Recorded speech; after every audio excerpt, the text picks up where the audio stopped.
Hey bitches, welcome to episode 58 of Roll for Girl Dinner, where we let the dice answer the age-old question, what should we have for dinner? Today we'll be using these dice. These are my dice. I call them girl dice. Now let's get started with a roll for protein. 8 edamame. Today I've got pre-shelled, which technically makes them mukimame, not edamame, but close enough. Next up, let's roll for some cheese. 1. No cheese. Alright, whatever. Now it's time to roll for some vegetables. That's a 7 for bell pepper and an 8 for cherry tomatoes. Well, this is looking pretty sparse so far. At this rate, I'm going to need second girl dinner. We can't do second girl dinner, right? Moving on to the roll for carrier. 4 tomato slices. Yeah, I think that we're going to need second girl dinner. Now let's roll for some Razzle Dazzle.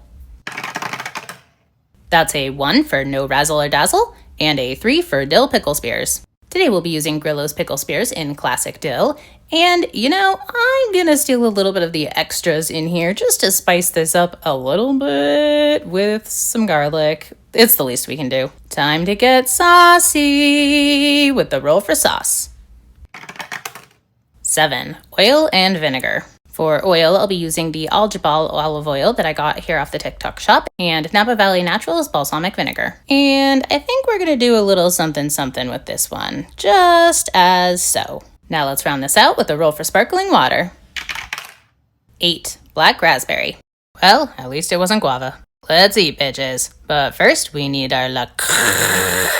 And of course, the leftover coffee, which saves us from being accidentally vegan today. And of course, there's nothing wrong with intentionally vegan, but when I'm accidentally vegan, I just want some cheese. So yeah, today might call for second girl dinner. But first, let's give these concoctions a try. The first one is a puree of the cherry tomatoes and some of the red pepper and garlic from the pickles. I attempted to emulsify it a bit using the olive oil and then sprinkled in some of the balsamic, and my proportions were a little off, so it's not as good as I had hoped, and it also would have been a lot better had I actually roasted everything first and then added some seasoning. But I didn't roll for any seasoning, so we work with what we've got. Next up is the edamame that I pureed with the olive oil and the rest of the garlic from the pickles. Luckily, the edamame had some salt on it already, so that really helped here, but I used too much olive oil, so the flavor's a little off. But that's my own fault. Both of these have a lot of potential to be really good with some small tweaks, but I just didn't get them quite right here. Combining it all together and adding an additional drizzle of balsamic really helped though. This is one where I could definitely see myself picking it up as part of a larger meal and trying to actually perfect it because I do think it has a lot of potential. What it doesn't have is enough to actually be a full meal.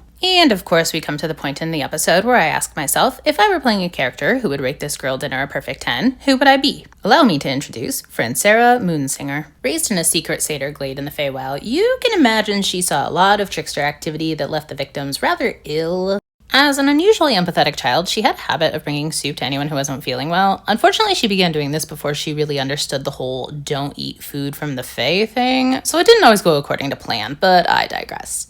As she got older, she studied with a community healer and learned a bit more about when it is and isn't appropriate to offer food to other creatures. The healer was a little eccentric in her methods, though, and if she didn't know how to treat a malady, she would just stick a tomato on it, and all would be well. Oddly, it actually seemed to work more often than not. It just may have been that her mentor neglected to tell her that it was because she had enchanted all of the tomato plants in her garden, and she thought it was hilarious to trick people into thinking that tomatoes had some medicinal properties. They do not. But hey, at least it wasn't raw milk. Eventually, however, Francera wanted to learn additional healing methods, so she ventured out to the university at the capital of a nearby kingdom. There, she learned to incorporate more science-based healing methods with the herbal remedies that she learned at home and gained a reputation as a somewhat mystical healer who used magical satyr healing to heal patients. A little ignorant, but whatever. Unfortunately, one day a patient came into the hospital she worked at with a strange illness that nobody could figure out, and after exhausting all of their options, she decided to just try sticking a tomato on it. The only problem is that this patient was allergic to tomatoes, and she was fired on the spot. Devastated, she began to wander on her own until she crossed paths with an adventuring party who invited her to join them.